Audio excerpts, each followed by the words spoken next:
수요 예배와 금요 기도회는 정상적으로 있습니다. 여러분들이 더 교회 오셔서 예배에 참석하시고 또 기도에 적극 참석해 주시면 감사하겠습니다. 오늘은 우리 수연 자매가 11월 셋째 주에 결혼을 하는데 이제 신랑 될 친구가 오늘 인사드리러 왔어요. 예비 신랑 우리 김동환. 두 사람 일어나서 인사 한번 하죠. 예, 김동환 형제입니다. 자, 예, 축하해 주시고요. 예, 예, 앉아주세요. 예. 두 사람이 이제 11월 셋째 주에 결혼하고 우리 은다빈 형제가 넷째 주에 결혼을 합니다. 언제로 바뀌었나요? 둘째 주? 여기는 둘째 주? 넷째 주?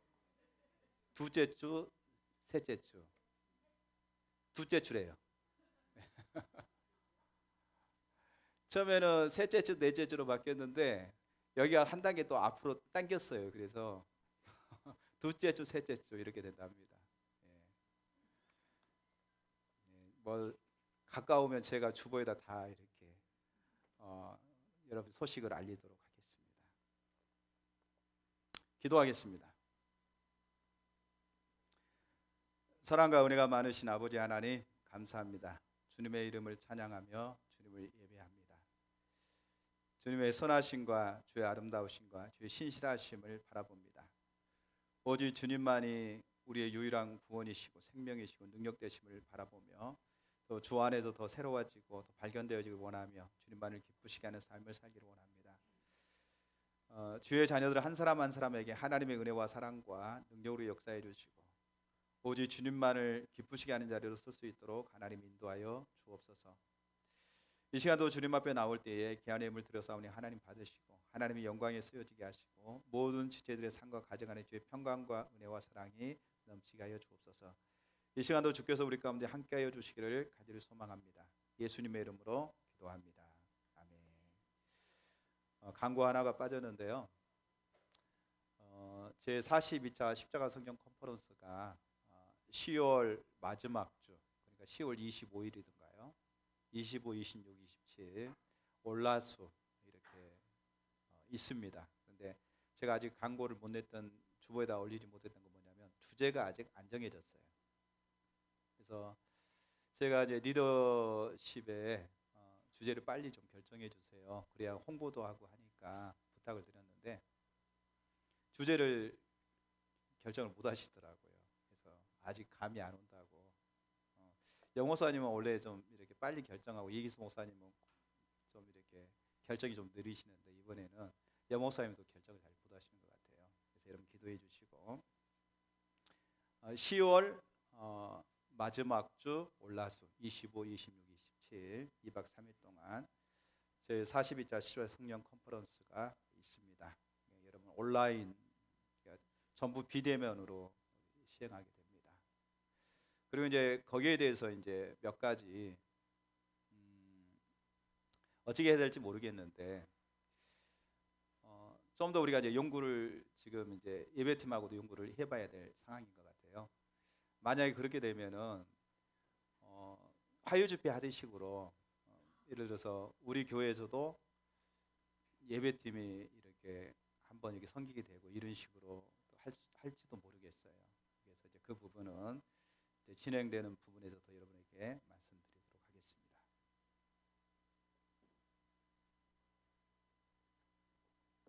성경 말씀 보겠습니다. 누가복음 24장 44절에서 48절 말씀. 성경 구절 올려주시죠. 예, 눈이 이렇게 성경 늦게 찾으시고 그러신 분들은 앞에 자막을 참고해 주시면 되겠습니다.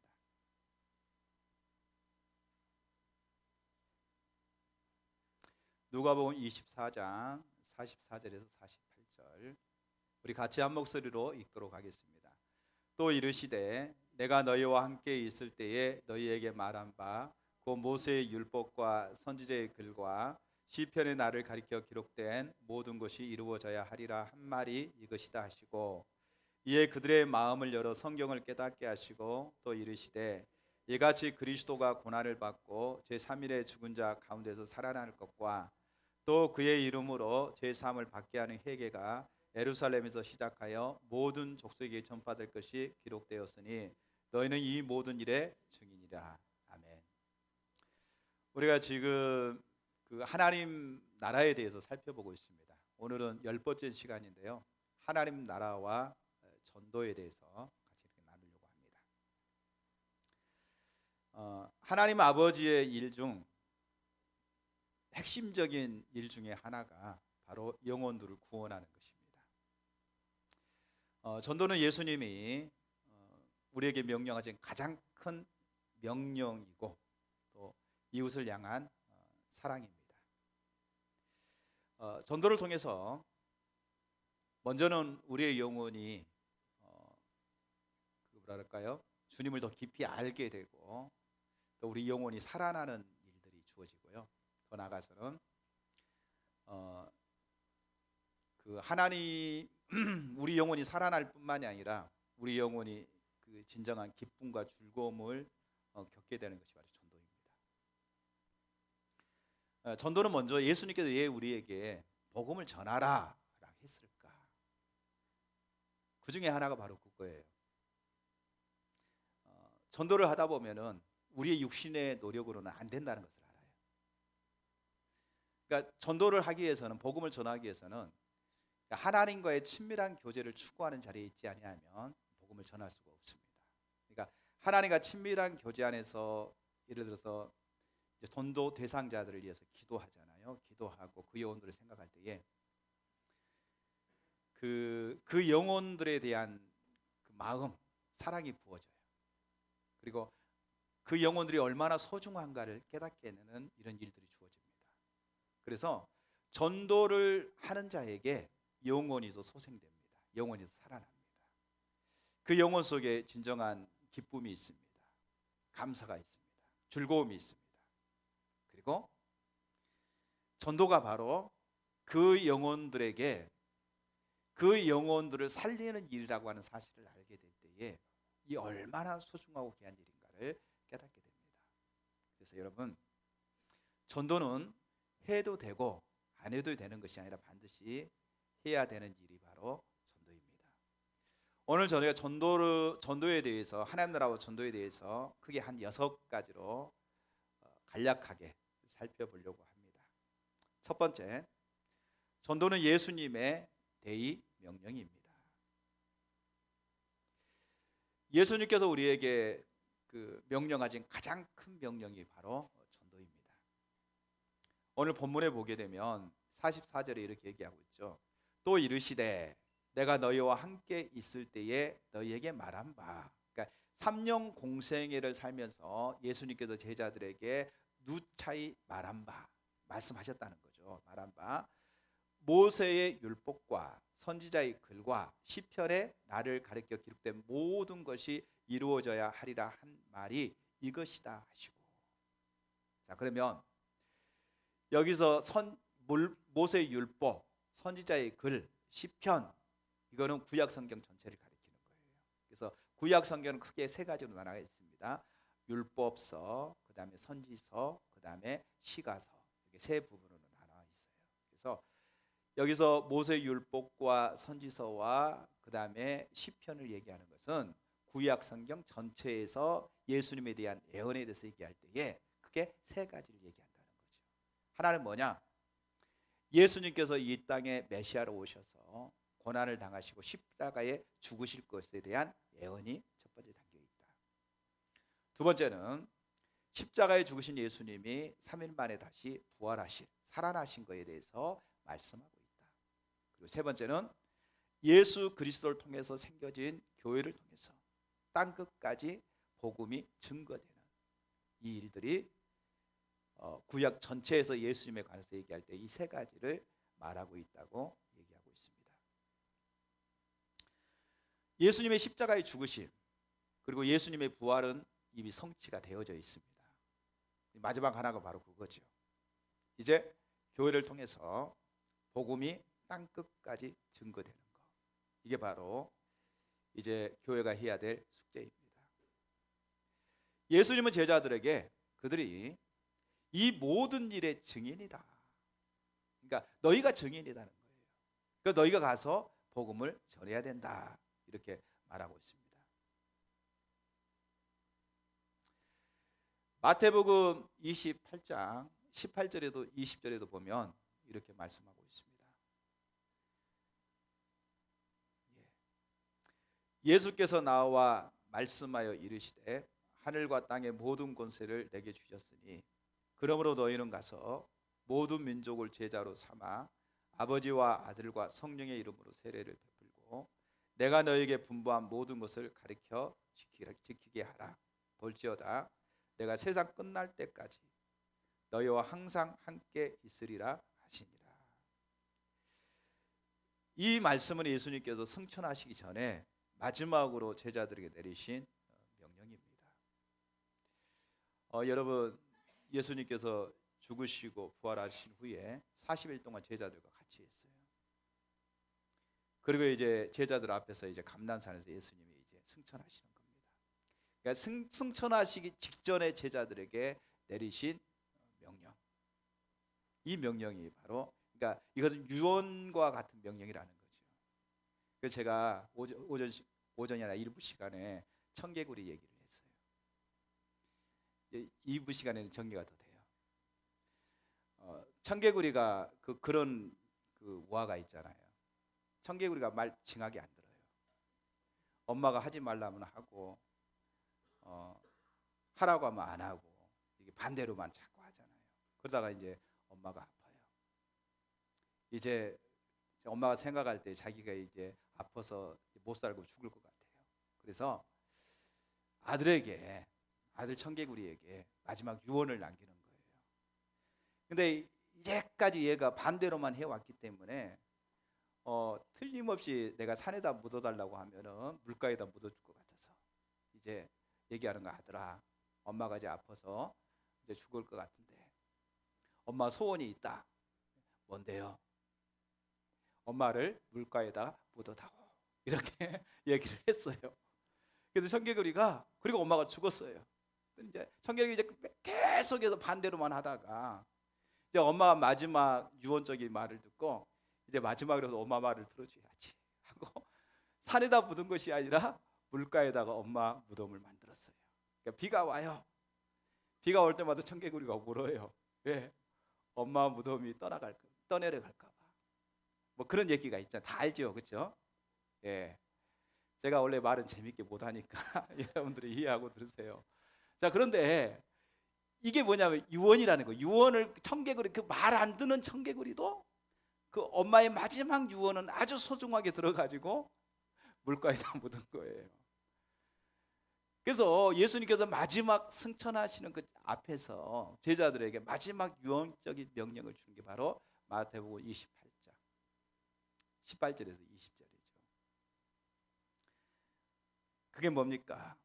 하늘과 땅의 모든 권세를 하나님이 내게 주셨다. 그래서 그러므로 너희는 가라. 세상으로 모든 민족에게 가라. 가서 그들을 제자 삼으라. 예수님의 제자들에게 너희는 가라는 거예요. 어디로? 세상으로 가라는 거예요. 모든 민족에게 가라는 거예요. 그 민족에게 가서 그들을 제자 삼으라는 겁니다. 첫 번째가 제자 삼는 거죠. 제자 삼는다는 것은 다른 말로 하면 그들에게 복음을 전해서 그들을 그리스도인이 되게 하라. 이게 첫 번째입니다. 두 번째는 아버지와 아들과 성령으로 세례를 주고 이렇게 말하는데 이건 제자 삼는 것을 얘기하고요. 두 번째는 내가 너희에게 분부한 모든 것을 그들에게 가르쳐서 그들도 그렇게 살게 하라라고 하는 부분입니다. 하나는 복음을 전해서 예수 믿게 하는 것이 첫 번째요. 두 번째는 예수 믿는 그들을 제자 삼아서 내가 너희에게 분부한 모든 것 너희도 그렇게 살 뿐만이 아니라 그들도 그렇게 가르쳐서 그리스도인의 삶을 살게 하려는 거예요. 그들이 온전한 그리스도인이 되게 하는 그 직책이 너희에게 주어졌다. 이렇게 말씀하고 있는 것이죠. 이처럼 복음 전도는 주님의 지상 명령이다. 예수님이 우리 가운데 대의로 명령하신 것이다. 그래서 해도 되고 안 해도 되는 것이 아니라 반드시 저와 여러분이 이 땅에 살아서 숨쉬고 존재하는 순간까지는 뭐 해야 된다? 전도해야 된다. 복음을 전하는 일을 해야 된다는 겁니다. 두 번째, 전도는 이웃을 향한 가장 큰 사랑의 표현이 전도입니다.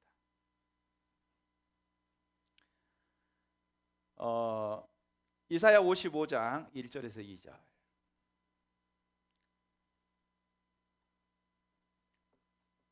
우리 같이 읽습니다.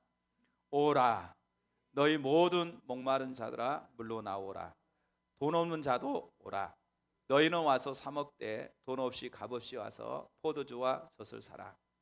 너희가 어찌하여 양식이 아닌 것을 위하여 은을 달아주며 배부르게 하지 못할 것을 위하여 수고하느냐. 내게 듣고 들을지어다. 그리하면 너희가 좋은 것을 먹으며 너희 자신들을 기름진 것으로 즐거움을 얻으리라. 아멘. 여러분 이사야 55장 1절 2절은 뭘 비유로 얘기하고 있냐면요, 하나님을 떠난 인류를 목마른 자, 배고픈 자 이렇게 비유하고 있습니다. 하나님이 없는 인류를 목마르고 배고픈 자로 비유하고 있습니다. 그들이 아무리 수고하고 하나님을 떠나게 되면 예를 들어 이런 거죠. 에덴 동산에 아담과 하와가 있을 때는요, 에덴 동산에는 하나님의 풍요가 함께 있어요. 그들이 수고하고 노력하지 않아도 늘 하나님이 주신 그 풍요 안에서 그들이 하나님의 풍요를 누리는 삶을 살았습니다. 생명을 누리는 삶을 살았습니다. 그런데 에덴 동산에서 쫓겨난 아담과 하와에게는요, 풍요 대신에 뭐가 왔어요? 결핍이 찾아왔습니다. 결핍. 아무리 수고하고 애를 써도 풍요롭지 않는 거예요. 예전에 하나님이 주시던 그 풍요가 사라지고 이제는 이 결핍이 찾아오면서 생명의 결핍인 죽음이 찾아왔죠. 정직의 결핍인 거짓이 찾아오게 되죠. 사랑의 결핍인 미움이 찾아오게 되죠. 그뿐만이 아니라 양식도 가만히 있으면 주어지는 것이 아니라 자기가 수고하고 애를 써야만이 거둘 수가 있는데 엉겅퀴가 있어서, 그것도 병충해가 있어서 걷기도 힘든 거죠. 이런 어떤 결핍들이 그들에게 찾아왔습니다. 자, 하나님을 떠난 사람들이 결핍을 맞이하게 되는 것입니다. 그러니까 수고하고 애를 쓰고 노력하지만 결론적으로 그들 가운데는 결핍이 찾아와요. 공허한 겁니다. 하나님을 떠난 사람들. 여러분의 인생이, 죄송합니다, 인생이 영원할 것처럼 보여지지만은요, 유수와 같이 흘러가요. 잠깐의 시간입니다. 그리고 뭔가 이렇게 내가 좀 취했다 생각하면은요, 허전하고 가진 것이 아무것도 없는 것 같고 그러잖아요. 젊었을 때는 젊음 때문에 열심히 하면 된다고 생각하고 살아갑니다. 그러다가 결혼하고 자녀를 낳고 키우다 보면 자녀 때문에 시간을 다 뺏기고 거기에 신경을 온통 써서 자녀들이 이제 결혼해서 다 떠나가요. 그러면 허전한 거예요. 이제 허무한 겁니다. 내 인생에 뭐가 남았나 생각이 남은 게 하나도 없는 것 같아요. 이 결핍이라는 게 있어요. 우리가 결핍이 찾아오면은 이 결핍 때문에 사람들은 자꾸 그 결핍된 현상을 견디지를 못해. 애로움을 느끼기 때문에 뭔가를 붙잡아야 돼요. 뭔가를. 돈을 붙잡는 동안에는 돈 때문에 살 것처럼 느껴져요. 그런데 그것도 떨쳐버리면 또 내가 불행한 것 같고 죽을 것 같고 힘드니까 다른 것에 또 집착을 해. 사랑에 집착에다가 사랑이 결핍이 되어지면 그 사랑이 결핍된 것 때문에 죽을 것 같으니까 다른 것을 또 붙잡아. 그걸 붙잡고 열심히 살려면 사는 동안은 또 뭔가 제가 만족한 거 느껴졌는데 또 결핍이 찾아오면 또 다른 것을 붙잡아. 자꾸 결핍된 인간은 뭔가를 붙잡고 뭔가를 의지해서 살아가려고 하지만 결론적으로 인간에게 뭐가 찾아오느냐, 그 결핍의 현상이 찾아오는 거죠. 죽음이라고 하는 것이 기다리고 있어요. 인생의 허무함이 기다리고 있습니다. 그 인생에게 지금 하나님께서 뭐라고 말씀하고 있냐면 이렇게 말하고 있습니다. 너희 목마른 자들아 물로 나오라. 너희가 와서 사 먹되 돈 없이 값없이 포도주와 젖을 사라. 오라는 거예요. 결핍된 너희들아, 주께로 오라. 생명의 주께 와서 너희 생명의 결핍을 주님이 너희를 해결해 주님께 오라고 얘기하고 있습니다. 오되 돈 없이 값 없이 와서 젖과 포도주를 사라는 겁니다. 그러면 너희 마음속에 진정한 즐거움을 얻게 될 것이다. 기쁨을 얻게 될 것이다. 행복함을 느끼게 될 것이라고 얘기하고 있습니다.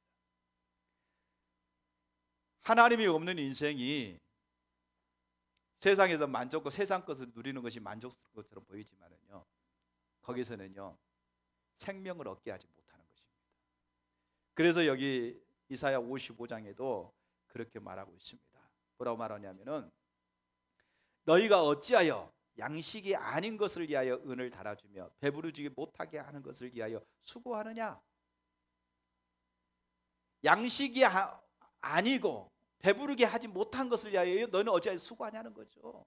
아무리 그것을 붙잡으려고 해도 너에게 만족을 주지 못할 것을 위해서 왜 그렇게 수고하냐는 거죠.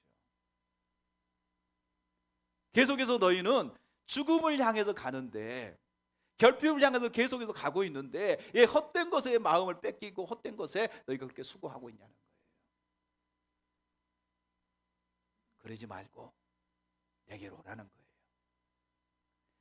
생명의 결핍을 너희에게 해결해 준 물로 나오라는 겁니다. 내가 너희에게 값 없이 돈 없이 젖과 포도주를 줄 테니까, 너희를 만족해 줄 테니까 내게 나오라고 얘기하고 있습니다.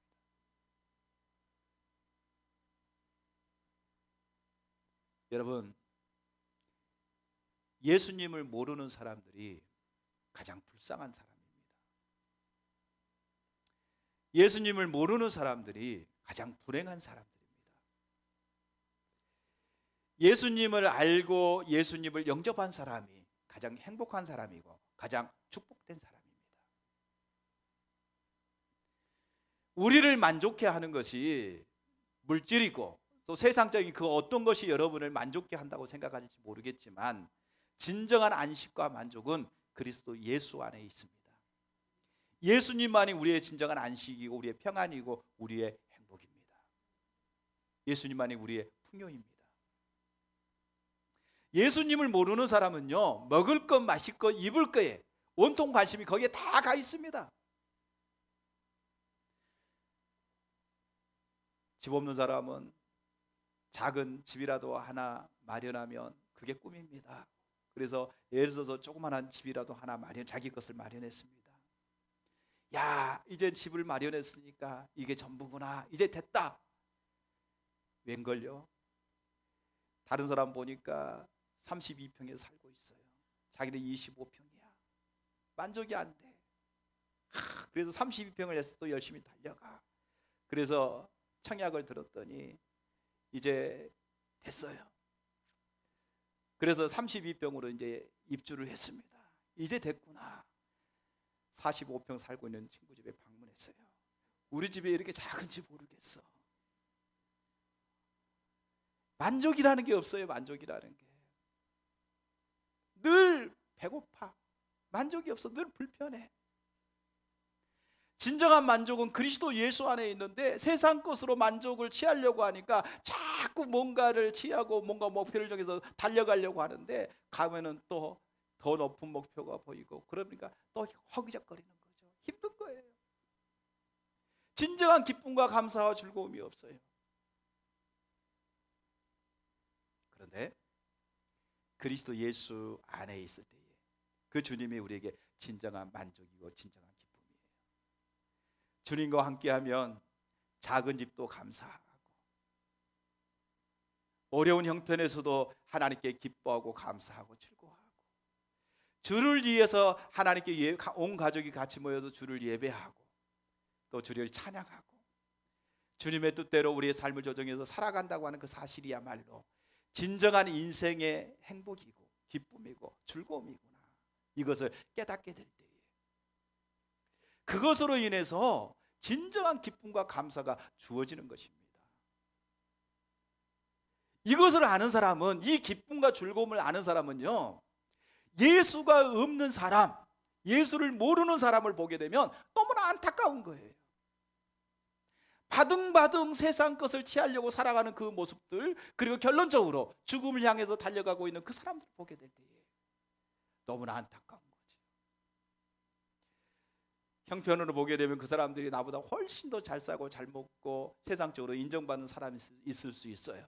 그렇지만 예수가 그 속에 없기 때문에, 진정한 예수님의 평강이 그 속에 없기 때문에 그들은 계속해서 죽음을 향하여, 주님의 진노를 향해서 달려가고 있는 그 모습을 볼 때에 너무나 안타깝지요. 특별히 여러분이 잘 알고 또 여러분이 사랑하고 여러분이 아끼는 사람들이 그 중에 있다고 한다면 얼마나 안타까워요. 얼마나 가슴이 아파요. 그들이 지금 시한부 인생을 살아가고 있는데, 죽음을 향해서 죽음이 지금 눈앞에 달려있는데, 위험이 달려있는데 그 위험을 위해서 모르고 불나방처럼 뛰어들고 가고 있는데, 그걸 보는 여러분의 입장을 한번 생각해 보세요. 차가 오고 있습니다. 근데 나방들이 여름에 보면은 불나방들이 막 불빛을 보고 달려들잖아요. 그렇죠? 달려들면 어떻게 돼요? 죽습니다. 죽어요. 뻔히 알고 있는 사실을 달려드는 모습을 여러분들이 지금 사랑하는 자들을 보고 있는 거예요. 아무렇지도 않아요? 뭐 그 사람은 그 사람이고 나는 나고 뭐 이렇게 생각하십니까? 그 사랑이 없는 거예요. 정말 내가 사랑한다고 한다면 그 영혼을 위해서 울면서 그 영혼에게 내가 그 영혼을 내가 사랑해서 줄 수 있는 가장 좋은 선물이 뭘까?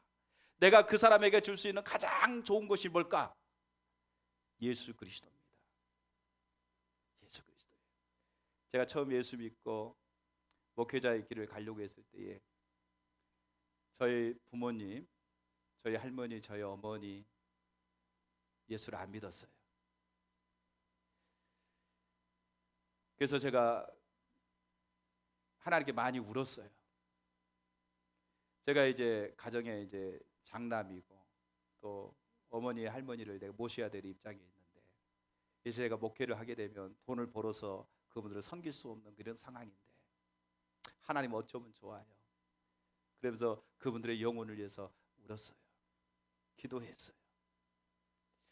하나님이 그렇게 해주신다고 한다면 하나님 제가 편안하게 목회할 수 있을 텐데 그 영혼들을 긍휼히 여겨달라고 기도했습니다. 그리고 하나님께서 하나님의 때가 됐을 때 여러 부분을 통해서 구원하시는 역사가 주어졌어요. 그때 제 심정이 바로 그런 심정이었습니다. 내가 우리 어머니나 우리 할머니한테 효도할 수 있는 가장 큰 효도가 뭘까? 그게 바로 저 영혼들을 주님께로 인도하는, 그게 가장 큰 효도가 아닐까, 가장 큰 선물이 아닐까, 그 생각을 했어요.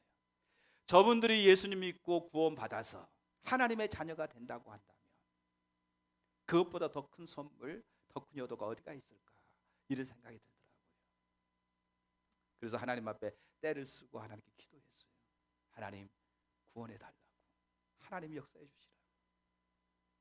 하나님 제가 돈을 벌어서 부모님을 양육해야 되는데 그런 입장도 안 되고 그런 형편도 안 되는데 하나님 어찌하면 좋아요.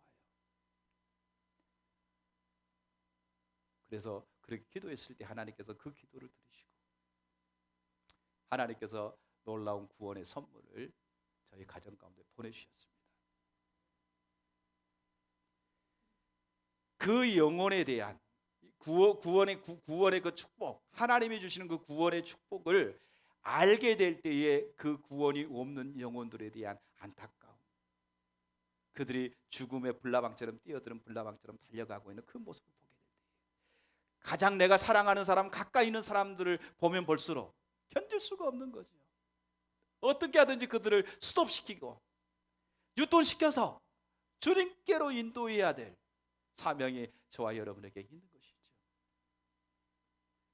사랑하는 성도 여러분, 전도는 이웃을 향한 가장 큰 사랑의 표현이 바로 전도입니다. 그래서 저와 여러분이 여러분의 우리가 그 관계 중심론도 지금 수요일날 살펴보고 있잖아요. 관계 중심론을 보게 되면 2단계, 3단계, 4, 5, 6, 7단계까지 쭉 있는 그 관계 안에 있는 그 영혼들을 여러분들이 품고 기도하면서 그 영혼들을 기도할 때에 하나님께서 그 영혼들을, 이게 중요해요. 여러분이 그런 관계를 가지고 한 영혼을 기도하다 보면은요, 그 영혼이 하나님을 모르는 그 영혼들이 얼마나 불쌍한지 안타까운지 그 마음을 하나님이 여러분에게 허락하세요. 그 마음을 부어주세요. 그러니까 그 영혼을 예를 들어 그런 거죠. 내가 김영광을 위해서 기도해요. 김영광. 그러면 김영광의 상태가 스크린처럼 지나갑니다. 그래서 하나님을 떠나 있는 모습을 보게 될 때에 마음이 너무 아파서 눈물이 나와요. 하나님, 저 영혼을 긍휼히 여겨주세요. 저 영혼이 하나님을 영화롭게 하는 자가 되게 해주세요. 하나님만을 기쁘시게 하는 믿음의 자녀가 되게 해주세요. 이렇게 중심에서부터 그 영혼을 사랑하는 기도가 나오는 거예요. 이렇게 믿지 않는 형제를 위해서 기도합니다. 하나님, 누구누구 자매, 누구누구 형제, 하나님 그 영혼이 아직 주님을 알지 못합니다. 하나님, 그 속에 주님을 알지 못하게 하는 그 어둠의 세력들을 파해 주시고 하나님의 긍휼과 자비와 은혜를 부어 주셔서 그 영혼이 주님께 돌아올 수 있도록 하나님 길을 열어 주십시오. 하나님, 그 영혼을 주님이 녹화해 주십시오. 그래서 하나님께서 그 영혼에게 복음을 전할 때 하나님 뒷받침할 수 있도록 하나님 도와주십시오. 이렇게 집중적으로 여러분이 가까이 있는 사람들부터 시작해서 한 사람 한 사람을 위해서 여러분들이 기도하는 거예요. 그 영혼을 품고 기도할 때에 주님의 마음이 여러분에게 부어질 뿐만이 아니라 그 영혼에 대한 사랑, 그 영혼을 소중히 여기는 마음이 여러분의 마음속에 심어지는 겁니다. 관심을 갖게 되는 거예요. 그렇게 해서 여러분들이 여러분 전도는요, 이거 있잖아요. 여러분 종교 생활하면 절대 전도 안 해요. 교회 다니는 거, 예수 믿는 거, 교회 다니고 안 다니는 거, 뭐 이 차이점이라 생각한다면요, 그거 알아서 하겠지. 전도 안 해요. 예수 안 믿고요, 엉망진창으로 세상 살아도요, 지 인생은 지 인생이고 내 인생은 내 인생이지라고 신경 안 써요. 나만 그냥 교회 열심히 다니면 되지, 이렇게 생각해요. 그렇잖아요. 그 사람이 지금 예수를 안 믿고 아파가지고 교통사고에서 죽을 지경에 처해 있다 할지라도 이거 안 됐네, 젊은 사람이 뭐 어쩔 수 없지, 그냥 스쳐 지나가는 말처럼 그냥 그러고 지나가는 거예요. 아무런 감정도 없는 거예요. 그 영혼이 지금 지옥불에 떨어지는 그런 상황에 있고, 그 영혼이 지금 소멸되어지는 상황에 있어도 그 영혼에 대한 안타까운, 안쓰러운, 아픈 마음, 이게 전혀 없어요. 주님은 우리에게 한 영혼을 천하보다 더 소중히 여기라고 말씀하시고, 그 영혼들을 예수님께서 우리의 관계를, 하나님과 우리 관계를 합평케 한 것처럼 너희도 합평케 하는 직책을 주셨다고 말씀에도 불구하고, 예수님이 우리에게 대인명령으로 복음을 전하라고 말씀했음에도 불구하고 우리에게는 그 영혼들을 사랑하는 마음, 소중히 여기는 마음조차도 없다는 거죠. 없어요. 그러니까 전도할 생각을 안 하는 거예요. 관심조차도 없어요. 그런데 여러분들이 오스카 탐슨 박사가 말한 것처럼 동심원을 그려놓고 그 동심원에 2단계에 해당되는 이름들을 나열하고, 3단계에 있는 이름들을 나열하고, 4단계에 있는 이름들을 쭉 기록해놓고 하나하나 이름을 불러가면서 기도하기 시작할 때에 그 영혼들에 대한 아픈 마음, 안쓰러운 마음, 그 영혼들이 예수님을 모름으로 인하여 죽어가는 그 영혼들에 대한 불쌍한 마음들이 하나님께서 여러분에게 주신다는 거예요. 그리고 그 영혼들의 상태를 하나님이 알게 하세요. 여기서부터 시작되는 겁니다. 한 영혼에게, 여러분이 알고 있는, 가까이 나는데 알고 있는 사람에게 여러분이 줄 수 있는 최고의 사랑이 뭘까요? 그건요, 복음을 전하는 거예요. 우리 수연 아빠가 일 때문에 교회를 못 오시잖아요. 그 속에 예수님이 있는지 없는지는 잘 모르겠어. 복음을 전하는 거죠. 그 영혼을 생각하고 주님의 은혜를 구하면서 기도하면서 복음을 전하는 거예요. 가장 큰 사랑, 그 사랑의 표현이 바로 복음 전하는 것입니다. 아멘. 그리고 전도는요, 하나님 은혜에 감사해서 나오는 것이 전도입니다. 주님의 명령이지만 내가 허물과 죄로 죽었던 나를 하나님께서 나를 사랑하셔서 당신의 아들을 보내주시고 내 죄를 구원하셨던 그 하나님의 사랑을 생각할 때에 우리가 그 감사에서 우리가 그 주의 복음을 전하는 자리로 쓰는 것입니다. 고린도후서 5장 14절에서 19절에 보면은 이렇게 말씀하고 있습니다. 그리스도의 사랑이 우리를 강권하시는도다. 같이 읽죠. 우리가 생각하건대 한 사람이 모든 사람을 대신하여 죽었은즉 모든 사람이 죽은 것이라. 그가 모든 사람을 대신하여 죽으심은 살아있는 자들로 하여금 다시는 그들 자신을 위하여 살지 않고 오직 그들을 대신하여 죽었다가 다시 살아나신 이를 위하여 살게 하려 함이라. 그러므로 우리는 이제부터는 어떤 사람도 육신을 따라 알지 아니하노라. 비록 우리가 그리스도를 육신을 따라 알았으나 이제부터는 그같이 알지 아니하노라. 그런즉 누구든지 그리스도 안에 있으면 새로운 피조물이라. 이전 것은 지나갔으니 보라 새 것이 되었도다. 모든 것이 하나님께로부터 났으며 그가 그리스도로 말미암아 우리를 자기와 화목하게 하시고 또 우리에게 화목하게 하는 직분을 주셨으니 곧 하나님께서 그리스도 안에 계시사 세상을 자기와 화목하게 하시고 그들의 죄를 그들에게 돌리지 아니하시고 화목하게 하는 말씀을 우리에게 부탁하셨느니라. 아멘. 죽었던 우리를 그리스도로 말미암아 우리를 구원하셨습니다. 구원하신 주님께서 우리에게 이렇게 말씀하십니다. 그때는 하나님과 우리가 온수가 되어져 있는 상황 속에 있었습니다. 그런데 예수님이 하나님과 우리의 관계 가운데 온수된 관계를 화목하게 하셨어요. 화평하게 하셨습니다. 그리고 우리에게 부탁을 합니다. 내가 하나님과 너희 관계를 화평하게 한 것처럼 화목하게 한 것처럼 너희도 다른 사람과 하나님과의 관계를 화평케 하라. 화평케 하라. 하나님 우리에게 먼저 주셨어요. 거저 주셨어요. 하나님의 사랑을 우리에게 확증해 주셨습니다. 저와 여러분이 예수님 믿는 것은요, 구원받은 것은 전적인 하나님의 사랑입니다. 하나님이 사랑하셔서 저와 여러분을 택해 주시고 내 죄를 위하여 예수님을 보내주시고 예수님이 우리 죄를 감당하시고 우리를 깨끗게 하심으로 하나님의 자녀 되게 하셨습니다. 그 사랑을 받은 거예요. 여러분, 이 세상 그 어떤 것과도 비교할 수 없는 하나님의 크신 사랑을 저와 여러분이 받았습니다. 아멘. 받았어요, 안 받았어요? 받았어요. 그럼 여러분, 그 사랑에 감격해서 우리가 다른 사람에게 복음을 전해야 된다는 거죠. 억지로 하는 것이 아니라 하나님의 그 큰 사랑을 받아서 감동해서.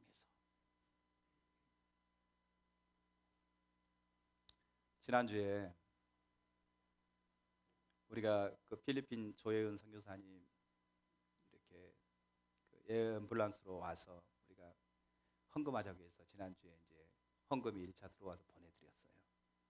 들어온 것을 보내드렸더니 그쪽 순천 화평교회 목사님이 전화가 왔어요. 저한테. 목사님 감동이에요. 저한테 그래요. 이렇게 헌금을 많이 보냈어요. 많이 안 보냈어요. 들어온 것만 보냈어요. 많지 않았어요. 감동이래. 제가 그랬어요. 목사님이 하신 얘기를 듣고 저는 더 감동이었어요. 너무 감동, 진짜 그분이 하신 것은 너무나 감동. 교인들 많지 않은데 감동인데 그분이 저한테 제가 보내준 거 가지고 감동이래. 그러니까 그거죠. 하나님이 우리에게 하신 일들을 생각할 때 너무나 감동스러운 거죠. 너무나 감격스러운 거죠. 감격스러우니까 그 일에 동참하는 거예요. 그 감격 때문에 우리가 그 하나님의 일에 동참하여 주님의 일에 동참하여 섬기는 거예요. 억지로 하는 것이 아니라 나 같은 죄인을 구원하신 하나님의 사랑이 얼마나 크고 놀라운가. 너무 감사한 거죠. 평생 갚아도 갚을 수 없는 그 큰 사랑을 받은 자. 당연히 주님이 우리에게 부탁하신 그 부탁이 그 어떤 것보다도 소중하게 그렇게 주의 일에 동참하여 복음을 전하는 삶을 사는 거죠. 그래서 전도는 하나님의 은혜에 감사해서 나오는 겁니다. 아멘. 자, 크게 세 번째, 전도는 다가오는 하나님의 심판을 알리는 파수꾼의 소명이기도 합니다. 전도는 다가오는 하나님의 심판을 알리는 파수꾼의 소명입니다. 자, 먼저 에스겔서 3장 17절에서 19절 말씀 봐볼까요? 같이 읽습니다. 인자야, 내가 너를 이스라엘 족속의 파수꾼으로 세웠으니 너는 내 입의 말을 듣고 나를 대신하여 그를 깨우치라. 가령 내가 악인에게 말하기를 너는 꼭 죽으리라 할 때에 내가 깨우치지 아니하거나 말로 악인에게 일러서 그의 악한 길을 떠나 생명을 구원하게 하지 아니하면 그 악인은 그의 죄악 중에서 죽으려니와 내가 그의 핏값을 내 손에서 찾을 것이고 내가 악인을 깨우치되 그가 그의 악한 마음과 악한 행위에서 돌이키지 아니하면 그는 그의 죄악 중에서 죽으려니와 너는 내 생명을 보존하리라. 아멘. 자, 에스겔에게 하나님께서 이렇게 말씀하신 게 뭐냐 하면 이렇게 말하는 거죠. 인자야, 내가 너를 이스라엘 족속의 파수꾼으로 세웠다. 파수꾼이 뭐예요? 성중의 높은 망대 위에 올라가서 적군이 오나 안 오나 살피는 것이 파수꾼이죠. 첫 번째는 뭐냐면 잘 봐야 돼. 졸면 안 돼요. 파수꾼이 졸면 안 되고 망대에 올라가서 적군이 오나 안 오나 잘 살핀 다음에 만약에 적군이 오는 낌새가 보인다 그러면 빨리 진중에 알려야 됩니다. 알려서 적군을 대비하는 일을 해야 돼요. 이게 이제 파수꾼입니다. 자, 그런데 여기서 지금 에스겔서 3장 17절에서 19절은 뭐라 오냐면은 내가 너를 이스라엘 족속의 파수꾼으로 세웠다 이렇게 말하면서 너는 내 입의 말을 듣고 나를 대신하여 그들을 깨우치라. 너는 내 입의 말을 듣고 그들에게 내 입의 말을 듣고 그들 가운데 전해서 그들을 깨우치라고 얘기하고 있습니다. 그러면서 18절 보세요. 가령 내가 악인에게 말하기를 너는 꼭 죽으리라 할 때에 네가 깨우치지 아니하거나 말로 악인에게 일러서 그의 악한 길을 떠나 생명을 구원하게 하지 아니하면 그 악인은 그의 죄악 중에서 죽으려니와 내가 그의 핏값을 내 손에서 찾을 것이고 내가 악인을 깨우치되 그가 그의 악한 마음과 악한 행에서 돌이키지 아니하면 그는 그의 죄악 중에서 죽으려니와 너는 내 생명을 보존하리라. 이게 무슨 말이에요? 파수꾼인데 파수꾼은 하나님의 말씀을 잘 듣고 그 다음에 백성들한테 그것을 전하는 것이 파수꾼의 역할이죠. 그러면서 이렇게 말하는 거죠. 혹 내가 악인에게 말하기를, 하나님께서 악인에게 이렇게 말하는 거죠. 누구누구는 그 죄 때문에 죽을 것이다. 하나님이 이렇게 말씀하셨어요. 그러면 이제 파수꾼이 내가 그 사람한테 가서 당신이 이 죄에서 돌이키지 않으면 하나님 당신을 죽이신답니다 라고 전해야 돼요. 전해야 되는데 저 악인이 미워 죽겠어. 없는 것이 사이에 도움이 되겠어.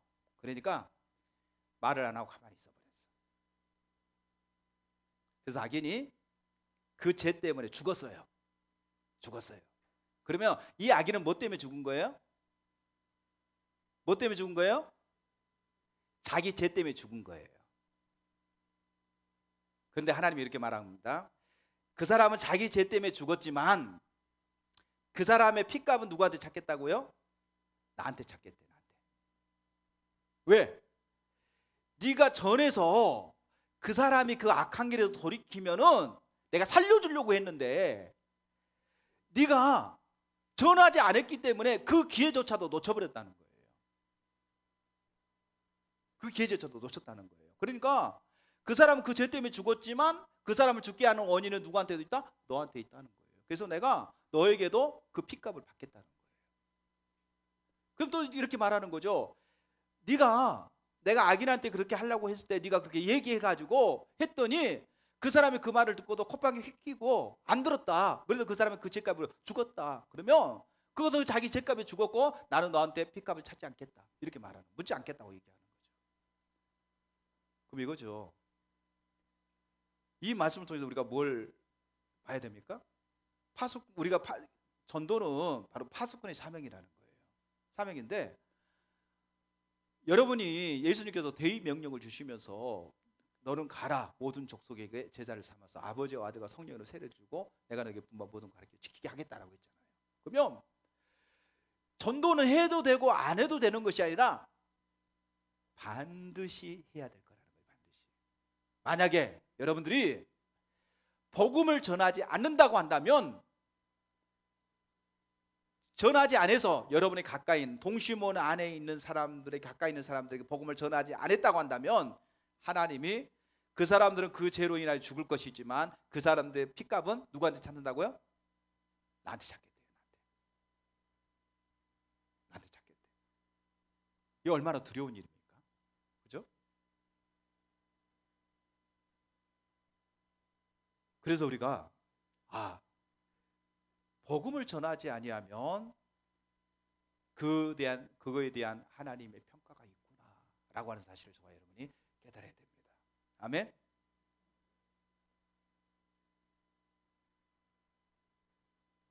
자, 네 번째. 자, 하나님께서 전도를 인도하십니다. 자, 첫 번째는 제가 전도는 예수님의 대의 명령이다. 예수님의 명령이라고 얘기했고, 두 번째는 뭘 살폈죠? 뭐라고요? 예, 내 이웃에 대한 가장 큰 사랑의 확증이, 표현이 전도입니다. 그리고 세 번째는 전도는 파수꾼에 대한, 심판의 파수꾼에 대한 우리가 그 사명이라고 하는 사실을 알아야 됩니다. 그래서 여러분들이 파수꾼이라고 하는 사실이에요. 그래서 반드시 여러분의 입을 벌려서 복음을 전해야 되는데 복음을 전하지 않음으로 인해서 여러분을 통해서, 여러분 동시문 안에 있는 사람이 여러분을 통해서 그 예수님의 복음을 들어야 되는데 듣지 않아서 그 사람이 죄로 인하여 죽었다. 그러면 그 핏값은 누구한테 있다고요? 나한테 있다는 거예요. 있다는 겁니다. 자, 네 번째. 그러면 전도는 어떻게 해야 되느냐, 이 부분이죠. 세 가지는 전도의 필요성에 대해서 살폈다고 한다면, 네 번째는요, 그럼 우리가 어떻게 전도해야 되는가라고 하는 이야기입니다. 첫 번째, 전도는 어떻게 해야 되는가? 전도는 하나님의 일이다. 전도는 하나님께서 인도하신다. 그래서 이런 영혼을 구원하는 일은 전적인 누구의 일이냐? 하나님의 일이랍니다. 하나님의 일. 자, 고린도후서 5장 18절에서 19절.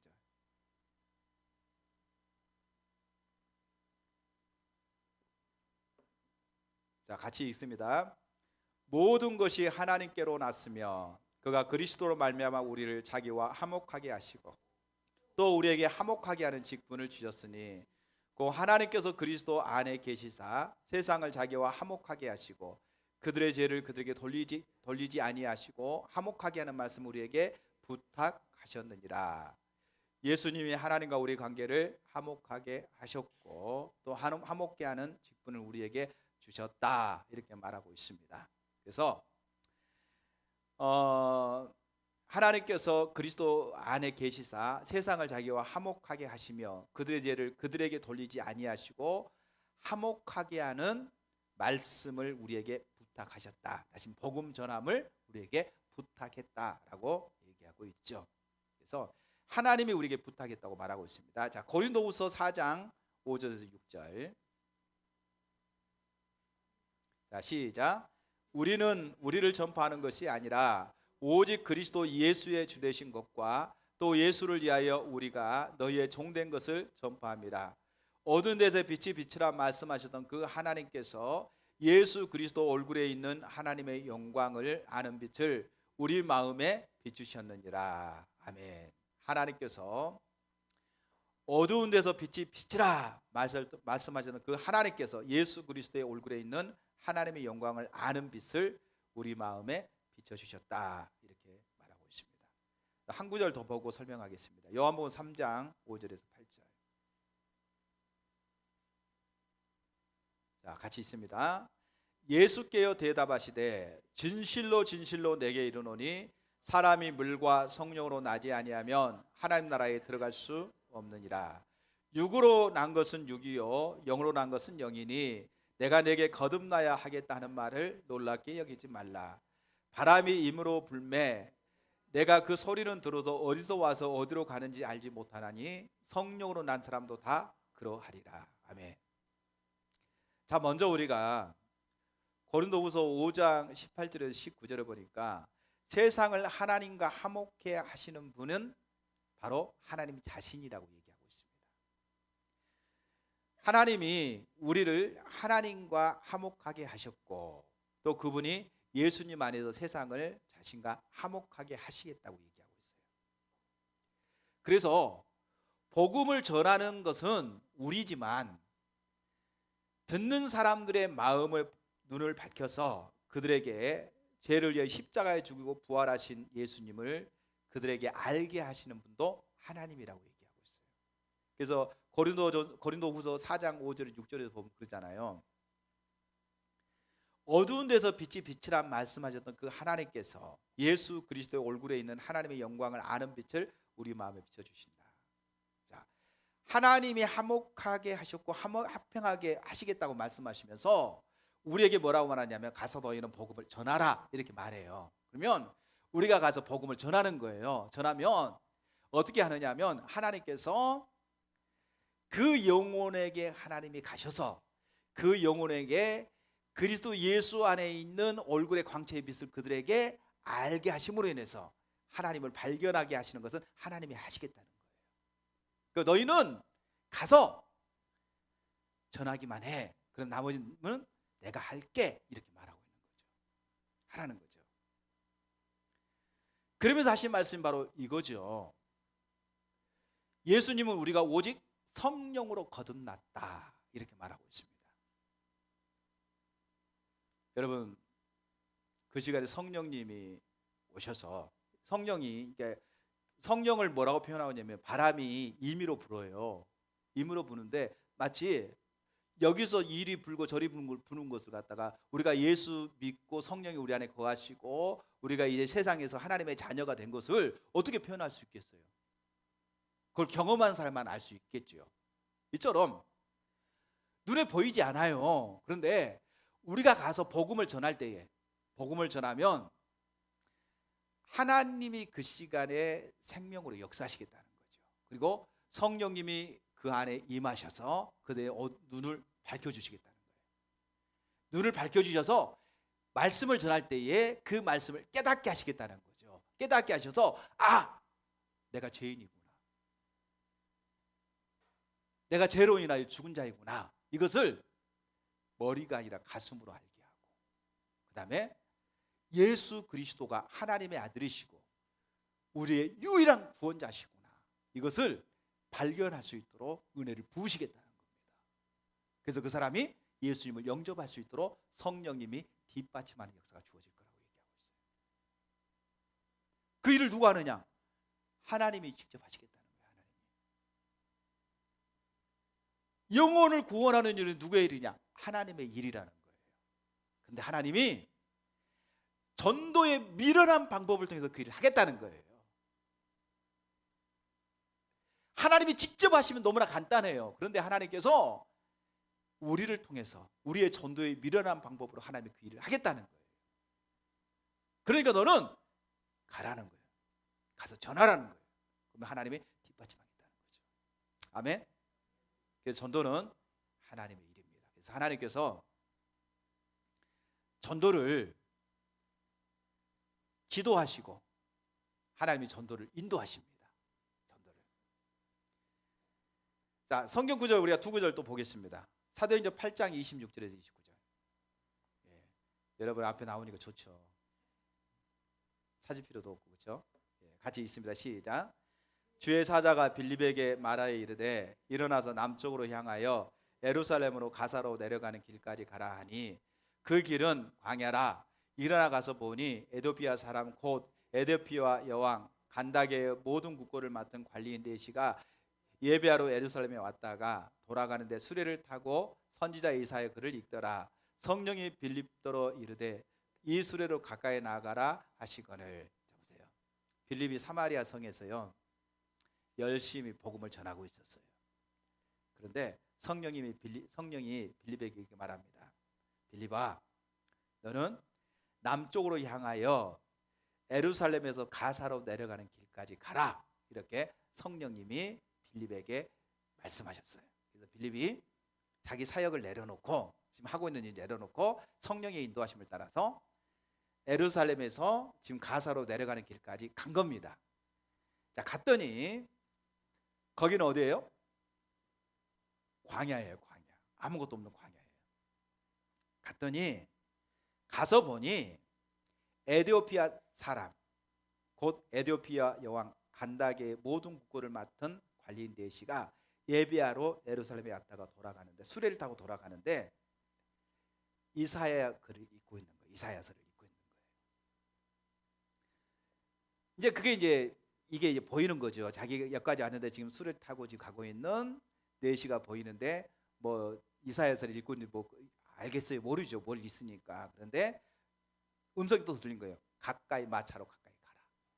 마차에 가까이 갔더니 들리는 거죠. 이사야서를 읽고 있는 게 들려요. 그랬더니 이렇게 물어보는 거죠. 네가 그게 무슨 말인지 알겠니? 물어보는 거죠. 나한테 가르쳐주는 사람이 없는 내가 어떻게 알 수 있겠느냐. 이제 또 거기서 네시가 얘기하는 거죠. 그랬더니 그러면서 이러는 거죠. 마차에 같이 수레에 올라타고 나를 좀 가르쳐 달라. 올라가서 그것을 풀어줬더니 그 사람이 어느 정도 가다가 물 있는 곳에 가서 나에게 세례를 달라. 예수님 영접하는 일이 주어지는 거죠. 누구 계획이었어요? 하나님의 계획이죠. 성령님의 계획하신 거예요. 빌립은 뭐 하느냐? 성령님의 지시를 따라 인도하심을 따라서 계획에 따라서 인도하심을 따라 순종했더니 그 역사가 주어진 거죠. 제가 남아공에 가서 남아공이 아프리카에서 가장 잘 사는 나라예요. 그래서 많은 난민들이 많이 거기에 와서 삽니다.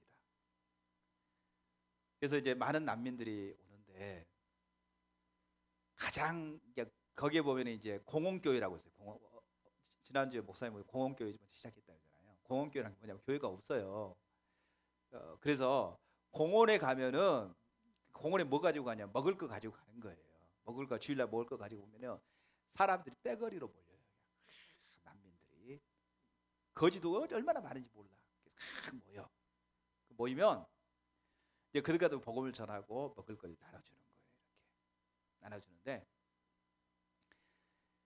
그 많은 난민들이 이렇게 아프리카 여러 나라에서 난민들이 오는데 가장 신사적이고 자기들도 난민이면서도 그 다음에 통역하는 사람을 페이를 주고 고용을 해서 복음을 전하는 사람들이 누구냐? 에티오피아 사람들이래요. 가장 신앙심이 좋은 아프리카 사람들이 누구냐? 에티오피아 사람들이래요. 제 얘기가 아니라 선교사님들의 얘기가 그래요. 신기하게도 그렇대. 왜? 에티오피아에 복음이 빨리 증거된 거예요.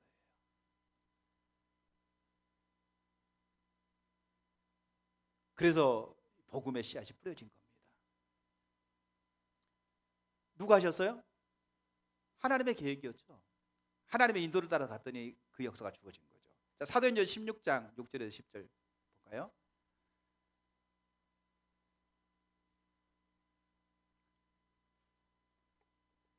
같이 읽습니다. 시작. 성령이 아시아에서 말씀을 전하지 못하게 하시거늘 그들이 부르기아와 갈라디아 땅으로 다녀가 무시아 앞에 이르러 비두기아에 가고자 있으되 예수의 영이 허락하지 아니한지라. 무시아를 지나 드로아를 내려가는데 밤에 환상이 바울에게 보이니 마게도냐 사람 하나가 가서 그에게 청하여 이르되 마게도냐로 건너와서 우리를 도우라 하거늘 바울이 그 환상을 보았을 때에 우리가 곧 마게도냐로 떠나기를 힘쓰니 이는 하나님이 저 사람들에게 복음을 전하라고 우리를 부르신 줄로 인정함이니라. 이게 무슨 말이냐면 1차 전도여행 마치고 2차 전도여행 때 1차 전도여행 마치고 마가 요한 때문에 결론적으로 바울과 바나바가 크게 싸워요. 그리고 헤어집니다. 그래서 바나바는 마가를 데리고 전도여행을 떠나게 되고 바울은 실라를 데리고 전도여행을 떠나게 되는 거죠. 자, 그런데 이렇게 2차 전도여행을 떠나려고 할 때에 바울이 처음에 계획은 어느 계획을 가지고 있냐면은 1차 전도여행 갔던 지역을 다시 한번 돌아보면서 더 폭넓게 더 넓혀가지고 전도여행을 해야 되겠다, 이런 계획을 가지고 아시아 지역으로 가려고 했어요. 아시아 지역으로 가기 위해서 지금 바울이 어떻게 되냐, 갈라디아 땅으로 이렇게 다녀가 무시 앞에 이르러 비두기아로 가고자 애쓰되, 그러니까 비두기아 쪽으로 가고자 애쓴 거죠. 그런데 어떻게 됐느냐면 예수의 영이 허락하지 아니한지라, 하나님이 허락하지 않는 거예요. 갈 수 있는 상황이 안 돼, 자꾸 딜레이 되는 일들이 주어진 거죠. 그래서 이제 그렇게 있는데 환상이 보이면서 마게도냐 사람 한 사람이 환상 중에 자기를 도우라고 부르는 게 보이는 거예요. 그래서 하나님께서 2차 전도여행은 아시아가 아닌 유럽으로 하나님이 가기를 원하신가 보다, 이렇게 생각하고 그렇게 받아들이고 2차 전도여행을 아시아 쪽으로 가는 것이 아니라 유럽 쪽으로 진로를 바꾼 겁니다. 그래서 2차 전도여행의 가장 마게도니아 처입지가 어디였어요? 빌립보입니다. 빌립보에 이르렀을 때에, 여기도 보게 되면 바울과 실라가 모든 계획을 자기가 짜고 하는 것처럼 보였지만 그 계획을 설립하고 그 계획을 따라서 인도하시는 분이 누구냐? 성령님인 것을 볼 수가 있어요. 성령님인 것을. 그러니까 전도도 내가 계획 세우고 내가 하면 되지가 아니라 성령님이 그 모든 것들을 계획을 세우시고 또 성령님이 친히 인도해 가시는 것을 볼 수가 있습니다. 아멘. 그러면 이제 여기까지만 보면 전도는 하나님의 일이구나, 하나님의 일이기 때문에 하나님께서 계획을 세우시고 하나님께서 그냥 일해 가시는구나. 그럼 뭐 하나님이 하라는 대로 하면 되겠구나. 하나님이 하라면 돼요. 근데 문제는 뭐냐면 하나님이 하라는데도 안 하니까 문제죠. 그죠? 그럼 이런 거죠. 하나님 나한테 하라고 말 안 했는데요. 길을 막고 있는데, 예를 들어 보세요. 영광이 그러지 않아요. 근데 가까이 있으니까 아들이고 그러니까 얘기하는 거예요. 영광이가 지금 헤드폰을 끼고 여기다가 지금 막 음악을 크게 듣고 있어요. 내가 영광아 뭐 좀 하려고 했더니 아무 반응이 없어. 자기는 지금 다른 소리를 잔뜩 듣고 있는 거예요. 내가 얘기해도 못 들어. 그러니까 이거 내가 이제 화를 줘. 야, 내가 이제 입모양 오고 왜요? 뭐 무슨 일 있어? 이런 거예요. 전혀 모른 척하고. 그러니까 임마 내가 뭐 얘기했잖아 그랬더니 언제 얘기했어요? 이러는 거죠. 얘기했어요 안 했어요? 했어요. 그런데 엉뚱한 데 신경 쓰다 보니까 내 얘기하는 거 전혀 듣지를 못하는 거예요. 마치 그래요. 우리가 다른 것에 마음을 뺏겨버리니까 하나님이 말씀하셔도 못 듣는 거예요. 내가 못 들어놓고 말 안 했다고 얘기하는 거죠. 그렇죠? 주님이 우리에게 줄기차게 말씀하시고 하나님이 우리에게 계획에 대해서 말씀하시고 인도하시는데 내 관심은 하나님이 아니야. 다른 데 마음을 뺏겨버렸어. 다른 데 관심이 다 가버렸어. 그러니까 하나님이 우리에게 말씀하셔도 그 하나님의 말씀을 전혀 듣지는 못해요. 깨닫지는 못해요. 보지를 못해요. 그러니까 뭐 하느냐? 아무것도 안 해. 관심도 없어. 그러게 있는 거예요. 전도가 주님의 명령이라고 했잖아요. 이웃의 가장 큰 사랑의 표현이 전도라고 그랬잖아요. 그렇죠? 전도는 파수꾼의 사명이라고 그랬잖아요. 전도 하나면 그 핏값을 하나님께 찾겠다고 했잖아요. 그렇게 중요한 부분에도 불구하고 그 일이 하나님의 일인데 하나님이 친히 계획하시고 하나님이 친히 인도해 가시는데 우리는 뭐 하고 있느냐? 관심이 없어. 하나님께 관심이 없어. 우리가 종교 생활을 열심히 할지는 모르지만 길을 하나님께 기울이지 않아. 하나님과 친밀한 교제 안에 있어야만이 하나님께서 일해 가시고 계획 세우시고 인도해 가심을 따라갈 수 있는데, 하나님을 찾지를 않아, 하나님을 구하지를 않아. 그러니까 우리가 전도하는 마음도 없고요, 하나님의 음성도 들으지 못하니까요, 우리는 가만히 그냥 있어. 아무것도 안 해. 종교적인 습관을 쫓아서 하는 것 외에는 아무것도 안 해. 그리고 이렇게 말하는 거죠. 하나님 내게 말씀 안 했는데. 말씀 안 하는 게 아니라 내가 안 들은 거죠. 못 들은 거죠. 들을 마음이 없는 거죠.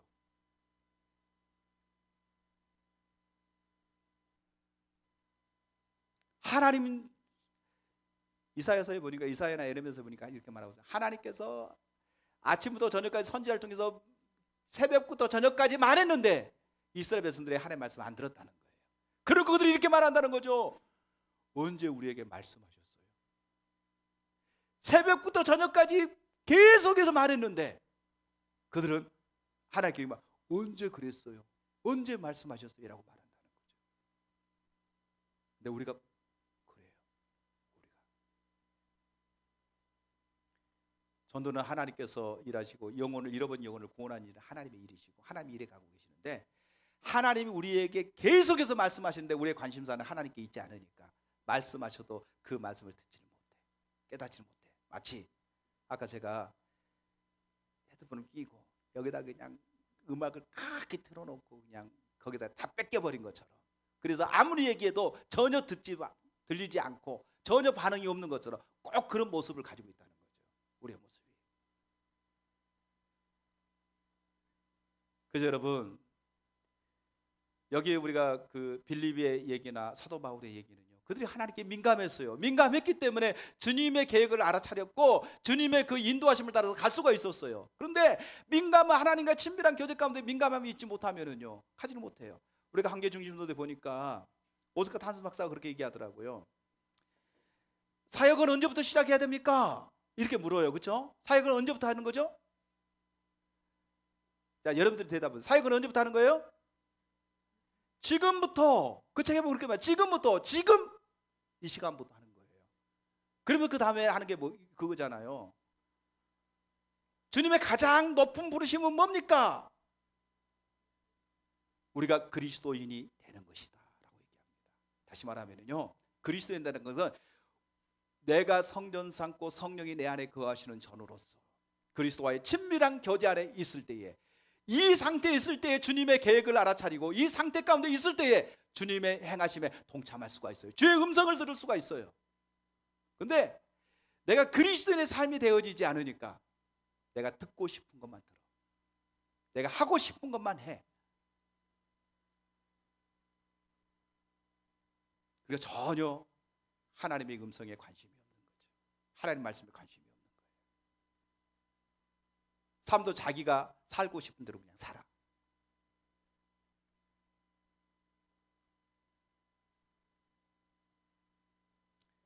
그게 다섯 번째, 성령께서 능력으로 전도를 뒷받침하십니다. 이런 영혼을 구원하는 일은 전적인 하나님의 일입니다. 그래서 하나님은 우리의 전도를 인도할 뿐만 아니라 성령의 능력으로 그것을 뒷받침하십니다. 예수님께서도 아까 그랬잖아요. 너는 가서 모든 족속 세자를 삼아서 아버지와 아들과 성령의 이름으로 세례를 주고 내가 너에게 분부한 모든 것을 가르쳐 지키게 하라. 볼지어다 내가 세상 끝날 때까지 너희와 항상 함께 있으리라. 하나님이 우리와 항상 함께 있겠다고 말하고 있습니다. 자, 여기서 우리가 주님께서 성령으로 뒷받침, 우리가 전도할 때 성령이 뒷받침한다는 내용을 성경에서 두 구절만 찾아보도록 하겠습니다. 첫 번째는 사도행전 14장 3절입니다.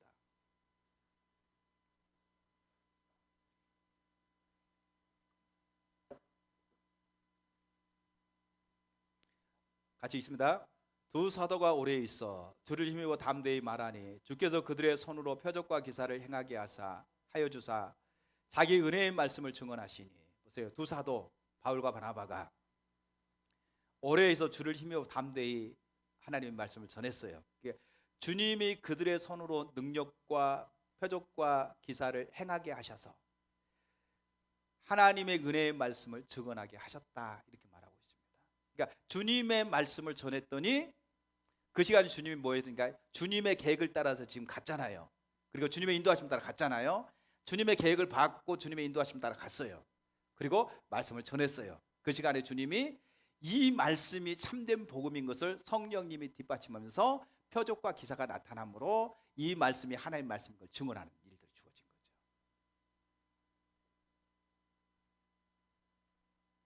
그러면서 그걸 통해서 사람들이 깜짝 놀라게 되고 복음을 받아들이게 되는 역사가 주어진 거죠. 사도행전 3장 12절에서 15절.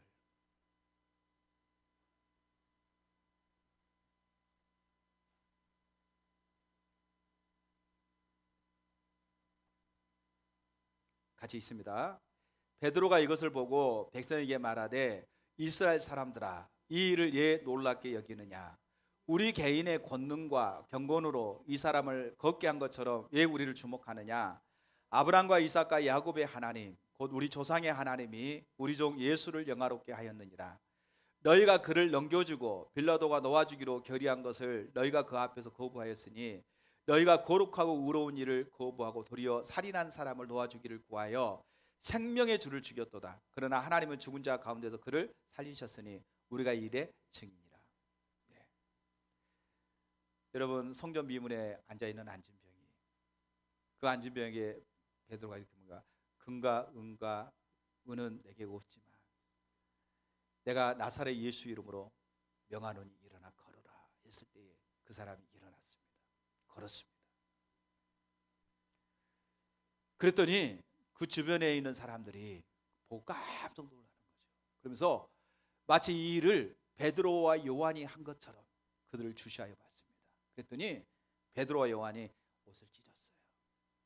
그래서 이렇게 말합니다. 형제들아 너희가 어찌하여 우리를 주시하여 보느냐 마치 우리가 한 것처럼 우리가 한 게 아니다. 그래서 이렇게 말하죠. 아브라함과 이삭과 야곱의 하나님 그 하나님이 너희가 죽인 거룩한 종 예수를 살리셨고 그 예수가 지금 내가 했던 이 일을 그 예수가 했다 이렇게 말하는 거예요. 그 예수가 했다 이렇게 복음을 전하는 거죠. 보세요. 그들이 나가서 그 일을 했을 때 그 말씀을 증언할 수 있도록 누가 뒷받침했어요? 성령의 권능으로 그 역사가 주어진 거예요.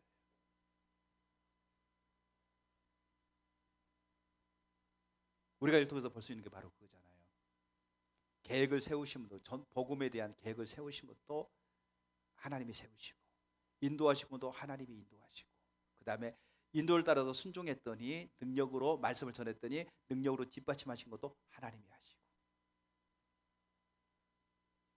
하나님이 하신 거예요. 우리는 뭐 하느냐? 하나님과 친밀한 교제 안에서 하나님의 음성을 듣고 주님 말씀하실 때 순종하는 자리로 가면 됩니다. 그리고 여러분들이 마지막 6번째 하나를 더 본다고 한다면요, 마지막 6번째가 바로 그겁니다. 전도의 열정을 부어주기를 위해서 기도하십시오. 여러분들이 해야 될 일이 이제 그겁니다. 고린도전서 9장 19절에서 23절 말씀 한번 볼까요? 자, 같이 읽습니다. 내가 모든 사람에게 자유로우나 스스로 모든 사람에게 종이 된 것은 더 많은 사람을 얻고자 합니다. 유대인에게서 내가 유대인같이 된 것은 유대인들을 얻고자 하며 율법 아래에 있는 자들에게는 내가 율법 아래에 있지 아니하나 율법 아래에 있는 자같이 된 것은 율법 아래에 있는 자들을 얻고자 합니다. 율법 없는 자에게는 내가 하나님께서 율법 없는 자가 아니요 도리어 그리스도 율법 아래에 있는 자이나 율법 없는 자와 같이 된 것은 율법 없는 자들을 얻고자 합니다. 악한 자들에게 내가 약한 자와 같이 된 것은 약한 자를 얻고자 하며 내가 여러 사람에게 여러 모습이 된 것은 아무쪼록 몇 사람이라도 구원하고자 함이니 내가 복음을 위하여 모든 것을 행함은 복음에 참여하고자 함이라. 아멘. 하나님께서 우리에게 전도를 통해서 죽은 영혼을 살리는 역할을 우리에게 주셨습니다. 그래서 여러분들이 이제 오스카 탐슨 박사가 얘기하는 동심원이 있잖아요. 1부터 7까지 그 동심은 첫 번째가 자기 자신과 하나님과 관계, 두 번째 가족, 세 번째가 친척, 네 번째가 친한 친구, 그 다음에 다섯 번째가 아는 사람, 뭐 직장 동료 등등 되겠죠. 여섯 번째가 아는 사람, 이제 이웃, 멀리 있는 이웃들, 그 다음에 일곱 번째는 X 이렇게 돼 있죠. 자, 이런 동심원들을 여러분들이 이제 써보는 거죠. 여기 1단계 돼 있지만 여러분들이 그냥 1단계에 필요한 사람, 가족, 그러면 저한테는 조수정, 김영광, 김은청, 뭐 어머니, 뭐 이렇게 이제 1단계입니다. 이게 가족입니다. 2단계 그러면 이제 김민자부터 시작해가지고 김성장까지, 그 다음에 남편, 애들 뭐 등등 이렇게 이제 친척들이 되겠죠. 좀 더 친척, 사촌, 오촌 뭐 쭉 관계가 되어 있는 사람들, 친한 친구부터 해가지고 쭉 이웃들 뭐 이러다 보면 그 숫자만 적어도 몇백 명은 될 거예요. 그렇죠? 자, 이렇게 적습니다. 적어놓고 여러분들이 기도하면서 이제 이런 거죠. 김영광에서 기도하는 거예요. 하나님, 김영광을 축복합니다. 이렇게 기도하는 거예요. 이 김영광을 이렇게 이제 생각하면서 하나님 앞에 이제 기도하는 거예요. 그러면 합당한 모습도 있고 합당하지 못한 모습도 있고, 이제 하나님이 기뻐하지 않는 삶을 살고 있을 때에 안타까움이 생기고, 영혼을 그렇게 이제 관심을 가지고 기도하기 시작하다 보면요, 그 하나님의 마음이 부어져요. 그 영혼에 대한 아픈 마음도 부어지고요. 이렇게 접근한 겁니다. 기도부터 시작하는 거죠. 기도부터 시작하고 하나님 그에게 또 하나님 필요를 채워 주십시오. 하나님 어떻게 해야만 필요를 공급할 수 있습니까? 이렇게 이제 관계로 나가서 기도하기 시작하면요, 하나님께서 그런 요소에서 우리 가운데 복음을 전할 수 있는 그 열정, 열망, 그리고 할 수 있는 담대함, 믿음, 이런 것들을 우리에게 부어주시는 거예요. 그러니까 그 역할은 누가 했냐? 내가 해야 된다는 거죠. 그래서 제가 수요예배 참석하신 분들한테는 1단계에서 7단계까지 명단을 적으라고 안 했어요. 청년들한테만 했어요. 막 헷갈려. 수요일날 참석하신 분도 전부 다 적어보세요. 1단계부터 7단계까지. 적으세요. 적어서 관심을 갖고 한 사람 한 사람 불러가면서 기도하면서 그 영혼에 대한 마음을 가질 때에 하나님께 그 영혼의 소중성을 알게 해요. 그러니까 그 하나님 영혼을 사랑하는 마음을 부어달라고, 그들에게 어떻게 하면 주의 복음을 전하고 그리스도의 생명을 증거할 수 있을지 하나님께서 은혜를 달라고, 깨닫게 달라고 기도하고 그렇게 나갈 때에 하나님께서 여러분 가운데 지략을 주세요. 하나님이 여러분에게 전략을 주세요. 그리고 하나님께서 그것을 행할 수 있도록 능력을 부어주세요. 이 일은 여러분들이 해야 됩니다. 그러니까 그렇게 하게 될 때 하나님의 인도하심을 받을 수 있고, 하나님의 인도하심 따라서 복음을 전할 수 있습니다. 전도는 해도 되고 안 해도 되는 게 아니에요. 명령입니다. 주님의 대의 명령이고 지상 명령입니다. 그리고 이걸 파수꾼의 소명이라고 얘기했습니다. 우리 입을 열어서 해야 되는데 하지 않음으로 인해서 그 영혼이 주님의 심판을 받는다고 한다면 거기에 대한 책임성이 나에게도 부여된다고 하는 사실을 기억하시고요. 이처럼 저와 여러분이 하나님 나라를 위해서 복음을 증거하는 전도자적 사명을 감당하는 믿음의 성도들이 될 수 있기를 주님의 이름으로 축원합니다. 우리 찬양하고 기도하겠습니다.